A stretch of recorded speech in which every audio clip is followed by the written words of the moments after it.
बिहार में शिक्षकों की ट्रांसफर पोस्टिंग पर बड़ा बवाल। शिक्षकों ने लगाए आरोप कि विभाग में चल रही है मनमानी। धरने पर उतरे शिक्षक, कईयों ने तो आत्महत्या की भी दी धमकी। नमस्कार, आप देख रहे हैं सिटी समाचार और आज हम बात करने वाले हैं बिहार के लाखों शिक्षकों के लिए जो एक बड़ी खुशखबरी बनकर आई थी। आखिर क्यों उसके खिलाफ शिक्षक उतरे हैं अब सड़क पर। शिक्षक स्थानांतरण यानी टीचर ट्रांसफ़र पोस्टिंग, जो कि बरसों से लंबित मामला था, उस पर सरकार ने पहले तो बड़े बड़े वादे किए, फिर अब इसका नतीजा कुछ और ही देखने को मिल रहा है। बिहार सरकार ने स्पष्ट किया था कि अब शिक्षक ट्रांसफ़र की प्रक्रिया पारदर्शी और ऑनलाइन होगी।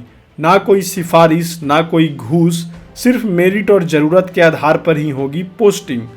आपको बता दें, शिक्षा विभाग ने एक नया पोर्टल भी लॉन्च किया जहां शिक्षक खुद ऑनलाइन आवेदन कर सकते हैं।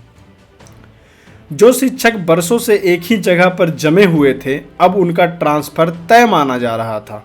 हुआ भी कुछ ऐसा ही, फिर भी क्यों चल रहा है ये विरोध प्रदर्शन। स्थानांतरण के लिए न्यूनतम कार्यकाल तय किया गया है। कम से कम 3 साल एक ही विद्यालय में सेवा अनिवार्य है। महिला शिक्षकों, दिव्यांग और गंभीर बीमारियों से ग्रसित कर्मियों को प्राथमिकता दी जाएगी। ऐसे वादे भी किए गए थे, लेकिन अब जब सरकार की तरफ से यह कह दिया गया है कि टीचर ट्रांसफ़र पोस्टिंग की प्रक्रिया पूरी कर ली गई है और शिक्षकों को जल्द से जल्द अपने विद्यालयों में ज्वाइन करने के निर्देश दिए गए हैं, तब कुछ शिक्षकों का कहना है कि ये ट्रांसफ़र पोस्टिंग की पूरी प्रक्रिया ही गलत है। उनका कहना है कि ये ट्रांसफ़र पोस्टिंग इसलिए की गई थी जिससे शिक्षकों को फ़ायदा हो, जो सालों से एक ही जगह पर काम कर रहे थे या अपने घर परिवार से दूर रह रहे थे, उनका ट्रांसफ़र उनके मनपसंद और नज़दीक के स्कूलों में हो सके। शिक्षकों के ये भी आरोप है कि जब विभाग की तरफ से उनसे 10 मनचाहे पंचायत मांगे गए थे, फिर भी दिए गए पंचायतों को छोड़कर किसी दूसरे दूर के पंचायत में उनकी पोस्टिंग कर दी गई है। जिनका पहले 100 से 200 किलोमीटर की दूरी पर स्कूल मिला हुआ था और उन्होंने नज़दीक के लिए आवेदन किया था, पर इसका उल्टा किया गया और उन्हें और दूर नई पोस्टिंग मिली है।